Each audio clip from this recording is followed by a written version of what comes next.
Pastor Gideon stood at the pulpit, his deep voice echoing through the grand hall of Living Waters Church. The congregation swayed with his every word, hands lifted in praise, eyes shut in reverence. They called him anointed. They called him a miracle worker. They did not know his secret.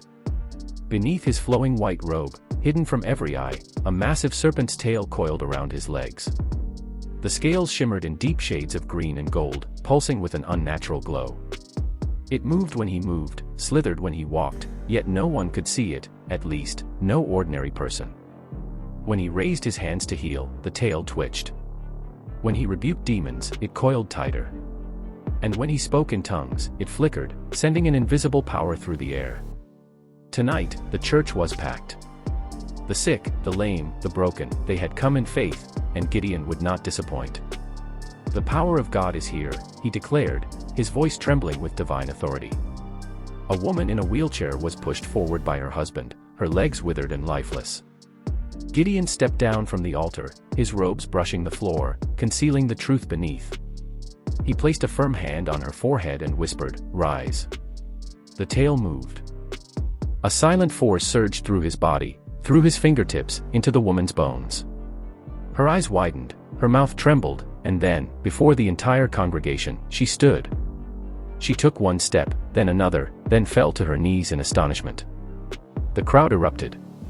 "Hallelujah! Jesus is here." Gideon smiled, but his tail flicked in agitation.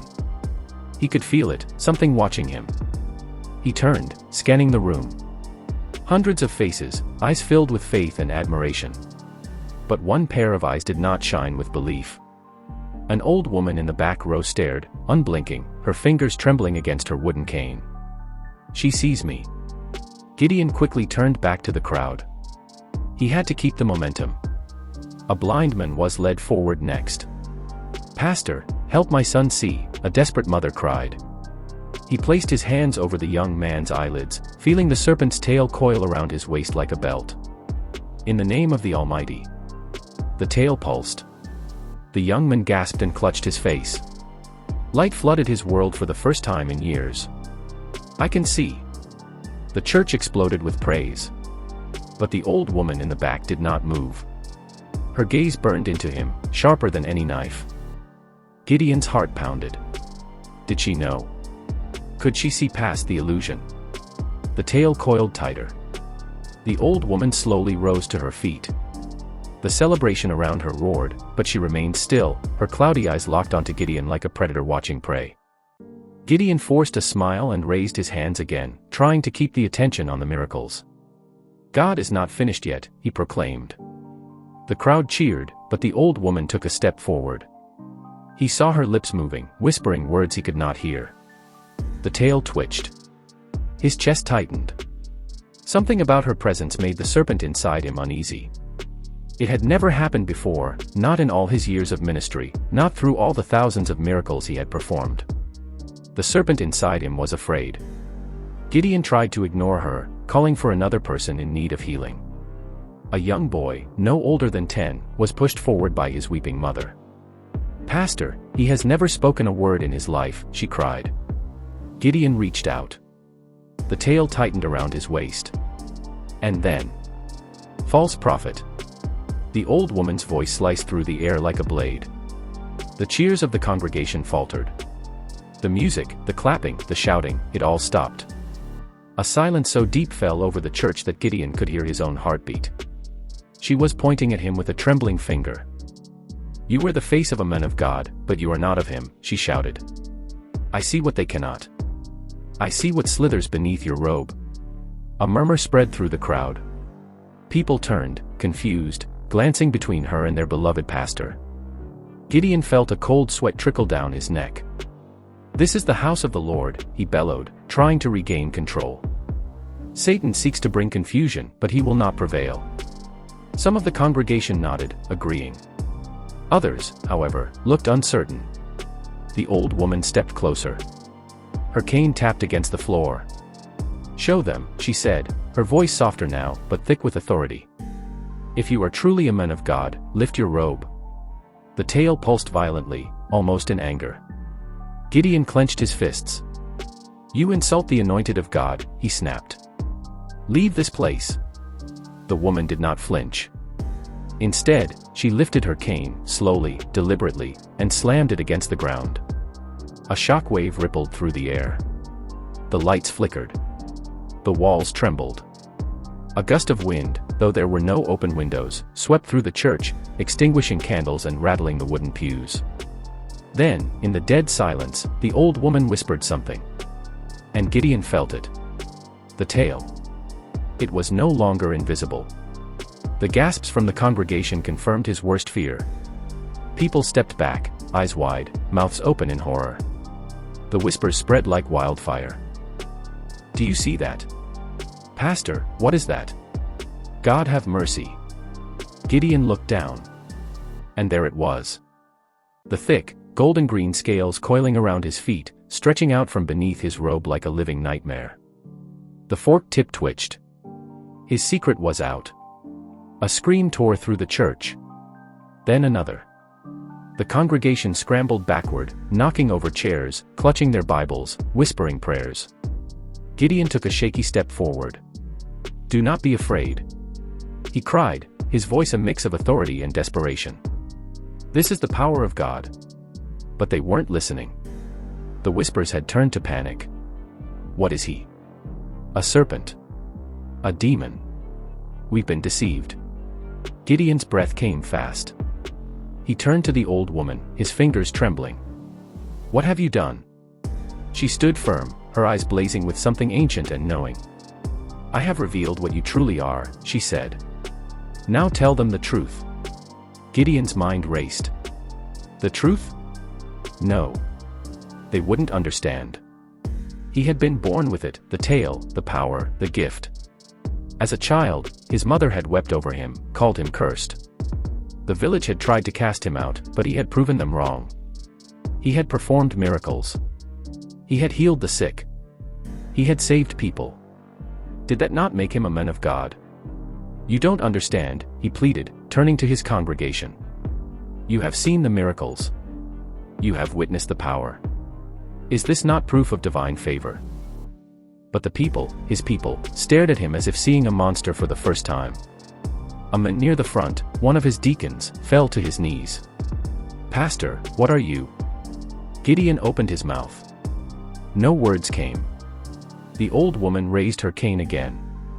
"This is no power from God," she declared. "It is ancient, it is forbidden, and it does not belong in the house of the Lord." The serpent tail lashed violently, as if it understood the threat. The air around Gideon crackled. A strange force stirred within him, something primal. He could feel the serpent's hunger, its rage. He took a deep breath. If they would not believe in his divinity, he would show them his might. "Leave now," his voice thundered, deeper, almost unnatural. "Or you will witness a power greater than any prophet before me." The church shook. The lights flickered. The serpent tail coiled high, towering behind him like a shadow. The people screamed. Some fled toward the doors, others fell to their knees in horror. But the old woman, she did not move. Instead, she whispered one final word. "Revealed." A blinding light erupted from her cane, striking Gideon's chest. A sharp pain tore through his body. The serpent let out a soundless shriek. And Gideon fell to his knees. A terrible heat spread through Gideon's chest, searing his skin as the old woman's power poured into him. He gasped, clutching at the invisible force pressing him down. His tail writhed violently, lashing against the floor, knocking over chairs and sending a powerful gust of wind through the church. The congregation cowered, some shielding their faces, others fleeing toward the doors. Gideon gritted his teeth. "You," his voice was raw, his vision blurring. "You don't know what you're doing." The old woman took a step closer, her cane still glowing. "You have deceived them for long enough," she said. "But your time is over." Gideon's fingers dug into the floor. No. The serpent inside him roared. It would not allow itself to be cast out. A new power surged through him, and with a single motion, his tail whipped upward and struck the old woman's cane. The glow flickered, and for a brief moment, the force holding him down weakened. He stood. "I am chosen," Gideon bellowed, his voice layered with something deeper, something inhuman. "This is my destiny." His tail thrashed, knocking over pews, cracking the marble floor beneath him. Dust and debris rained from the ceiling. The congregation was in full panic now, desperate to escape, but the doors, sealed shut. Gideon extended a hand. "You will not leave." The old woman narrowed her eyes. "You would imprison them, just to protect yourself." "They need me. They fear you." Gideon clenched his fists. "I am not evil." The old woman exhaled, a deep sadness in her expression. "Then prove it." The cane pulsed with light again, brighter this time. It bathed the church in a golden glow, revealing shadows that had lurked unseen. And there, reflected in the light, Gideon saw himself. Not as a man. Not as a pastor. But as something else entirely. His once human form was fading. His skin shimmered with scales, his eyes glowed with an unnatural hue, his fingers lengthened into claws. The transformation was nearly complete. The serpent had not given him power. It had been taking him. Gideon staggered back, horror flooding his veins. "No." The old woman lifted her cane once more. "Choose, Gideon. Will you be free, or will you be consumed?" The serpent hissed. "Do not listen to her." But for the first time in his life, Gideon wasn't sure who to believe. Gideon stood frozen, his breath coming in ragged gasps. The golden light from the old woman's cane surrounded him, illuminating the truth he had refused to see. The serpent was never his power. It was his prison. "Choose," the old woman demanded, her voice echoing through the trembling church. The serpent inside him screamed, its voice slithering into his mind. "You are nothing without me. They will cast you out. They will never accept you." Gideon clenched his fists. For years, he had believed the serpent was a divine gift, that it had made him special, chosen. But now, as he looked into the terrified faces of his congregation, he knew the truth. It had never been God. It had only been him. A vessel for something ancient. Something dark. Tears burned his eyes. "I just wanted to help them." "Then let it go," the old woman whispered. "Break the bond." The serpent coiled tighter, its tail wrapping around his chest, his throat. "Without me, you are nothing," it hissed. "You will be weak. You will be ordinary." Gideon gasped as it squeezed, as the darkness inside him fought to hold on. "Let it go, Gideon." With a strangled cry, he dropped to his knees and slammed his fists into the ground. "I renounce you." The serpent screeched. A horrifying, otherworldly sound filled the church as its coils loosened, writhing in pain. The golden light around Gideon flared, burning through the dark presence, severing the bond that had held them together for so long. The serpent thrashed violently, then it began to fade. "Nu!" It shrank, unraveling, dissolving into nothing but shadow and smoke. And then, silence. Gideon collapsed, his body trembling, his breath shallow. The golden glow faded, and the church, though shaken, was still standing. He lifted his hands. No scales. No claws. Just flesh. Just a man. Tears slid down his face. He had been given power beyond human understanding, but it had never been his to wield. And now, for the first time in his life, he was truly free. The old woman lowered her cane, nodding in approval. "It is done." The congregation stood in stunned silence. Some were still afraid, others wept, but there was something different in their eyes now. Not fear. Pity. Without the serpent's influence, Gideon felt small. Weak. But as he looked out at the people who had once worshipped him, he knew, this was the only way. He was no prophet. No chosen one. Just a man who had made a terrible mistake. He stood on shaking legs, his voice hoarse. "Forgive me." No one spoke. Then, from the back, someone whispered, "God have mercy on him." And slowly, one by one, they left. The church, once filled with blind faith, now stood nearly empty. Gideon turned to the old woman, his voice barely above a whisper. "What happens now?" She looked at him for a long moment. "Now." She stepped past him, toward the exit.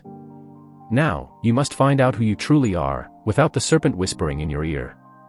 And with that, she was gone. Gideon stood in the empty church, his robe torn, his body weak. For the first time in years, he felt alone. And for the first time in years, he felt human.